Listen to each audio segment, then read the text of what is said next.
Saudações, irmãs e irmãos, com a graça e a paz do nosso Senhor Jesus.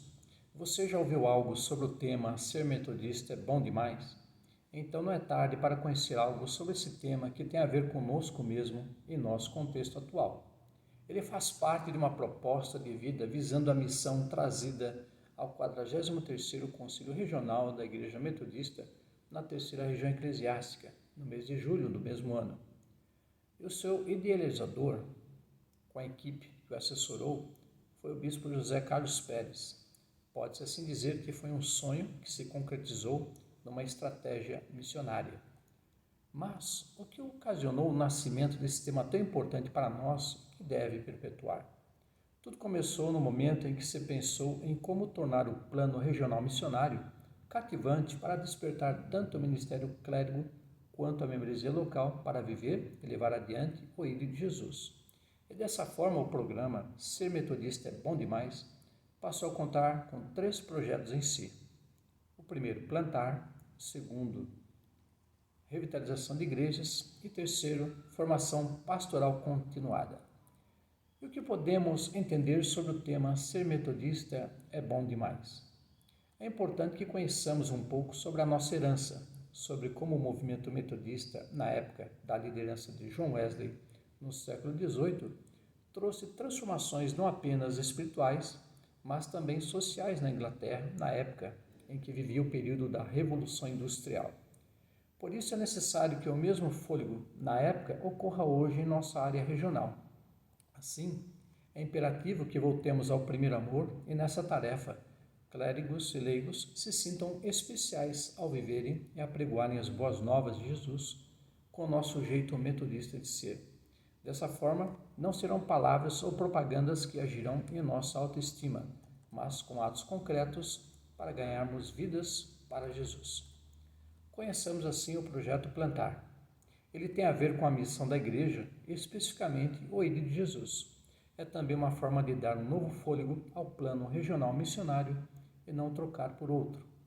E como missão ela é de Deus, devemos nos apresentar como servas e servos nela.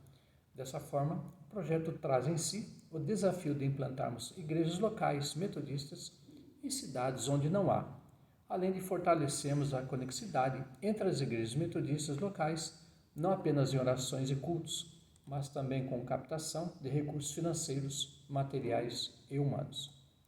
Em relação ao projeto Revitalização de Igrejas, ele tem a ver com a nossa realidade, pois vivemos numa área bem populosa, e para que haja uma revitalização é necessário que as igrejas locais não resumam a poucas famílias e poucos membros, e que através de ações missionárias, novas almas sejam ganhas para o Senhor Jesus. O que se observou no Conselho Regional, desde a época do episcopado do bispo Adolfo Evaristo de Souza, foi a preocupação com a reclassificação de quase 80 igrejas locais para congregações, devido ao decréscimo de membros e queda em arrecadações financeiras, o qual traziam, como consequências para as igrejas locais, dificuldade para manter o ministério pastoral, fazer manutenção dos templos e investir em ações missionárias. Tal preocupação também tornou-se tema para o Concílio Geral da Igreja Metodista, que passou a enfatizar que o discipulado, como estilo de vida, deve ser um foco importante para a evangelização como parte de sua missão.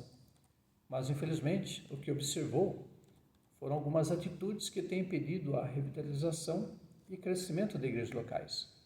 Membros e clérigos que vão na direção contrária ao não respeitarem as decisões tratadas em instâncias superiores e o voto que fizeram quando se uniram à Igreja Metodista. Jesus, ao iniciar o seu ministério, foi em direção às pessoas à sua volta. A igreja primitiva também foi nessa direção, de modo que o cristianismo, ainda sem templos, acontecia nos lares e se espalhou por todo o Império Romano na época, que era a maior parte da Europa, parte da Ásia e o norte da África. E hoje, se trancar nos templos e se acomodar a uma área confortável e ficar na passividade, vai contra o sair de uma área de conforto e partir para a atividade.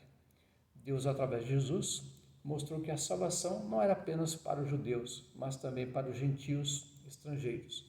E o ídolo de Jesus tem a ver com a missão, com o evangelismo e com fazer discípulos que estão à nossa volta.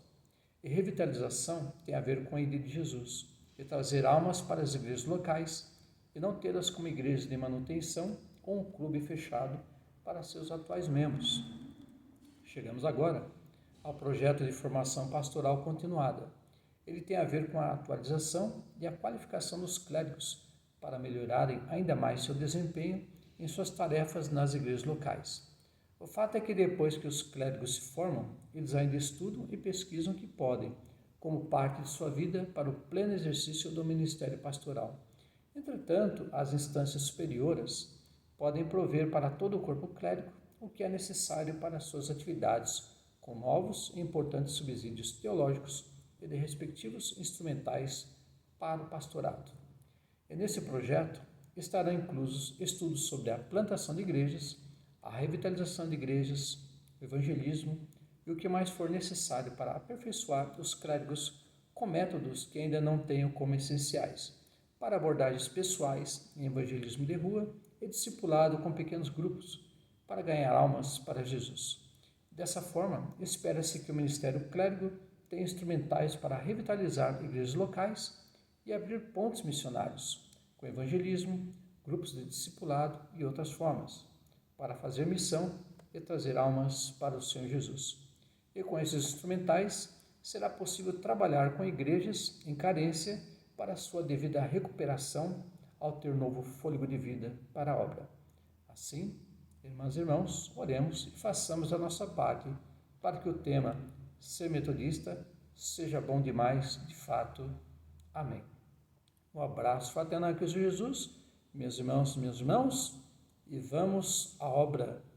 O campo é vasto, há muitas almas fora dos templos, fora da igreja de Jesus e que precisam das boas novas da salvação, e assim Deus conta com cada um de nós. Aleluia.